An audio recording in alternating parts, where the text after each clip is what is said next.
Yo, what up, YouTube? So I decided to do things a little differently today. In the sake of saving time, I'm recording this off of my PS4, which is why the audio might sound a little wonky. Yeah, wonky, I say. What's up? But what's up? It's Reed, and today I got for you the best, overpowered, underrated, never before seen Scar class setup. I just dropped a nuke. You're gonna see that gameplay with no commentary in it right after I go to the class setup video. So without waiting any longer, here you guys go. Here's what it is. Here's the whole class that I got this with. I know this looks absolutely hideous. This is not what a Scar is supposed to look like. But I tried it out. Tried out literally the first game I put these attachments on this gun. And easy nuke. Easy, fast-paced, quick nuke.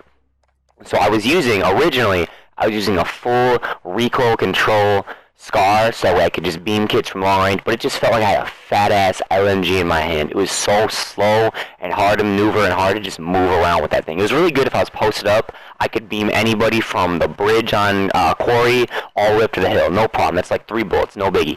But then, me moving anywhere, I'm just a sitting duck. Which is why I did throw on a 3.57 with the little shotgun attachment, which made it a little bit easier, but anywhere in that close to mid-range that was like too far for the little shotty pistol and too close range to be fast with the Scar, I was screwed, so I couldn't do anything. So, instead, I tried making a full ADS mobility Scar. I kind of tried turning the Scar into more of an SMG, and here are the attachments I used.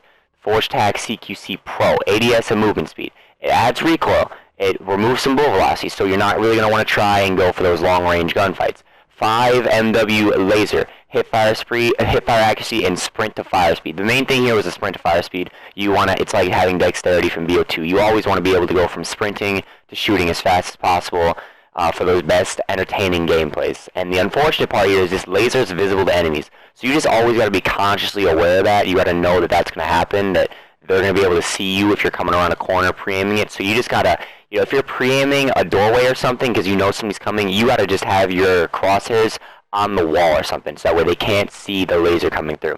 It's a little something, but if you keep sprinting a lot, it shouldn't be too much of an issue. Usually a lot of people didn't notice it, and from my perspective at least, I didn't think they did. No optic. I didn't feel like a sight was fully necessary. You can trade that out for fully loaded. I ran fully loaded because I felt like I was running out of ammo way too quickly before I got to some ammo boxes, and I really didn't want to deal with that.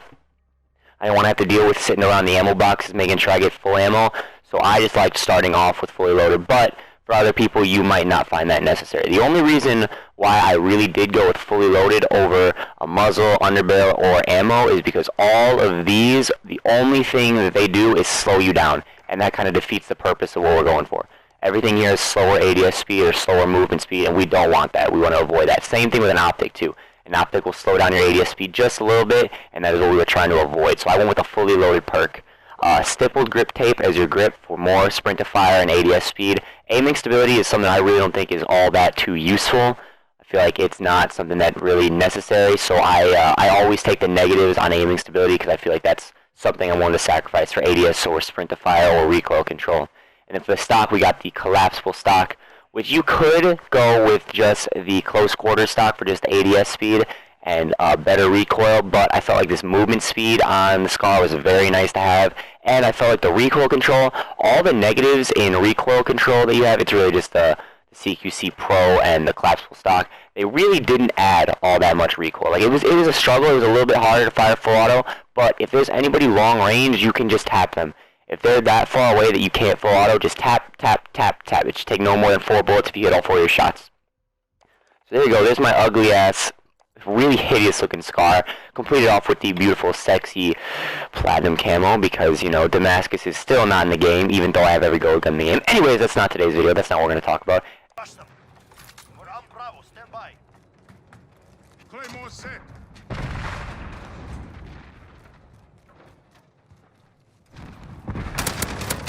Securing Delta. Reloading. Holding Delta. Reloading. Assist your team at Charlie. Bravo.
Allied IAV dropping in.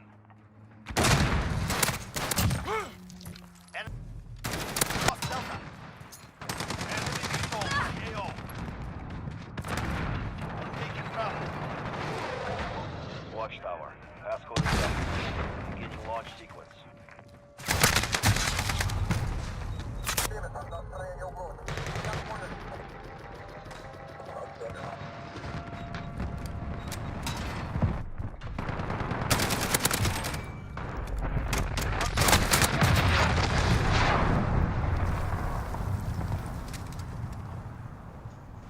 Fucking lost that shit. Camped it hard to get that fucking nuke.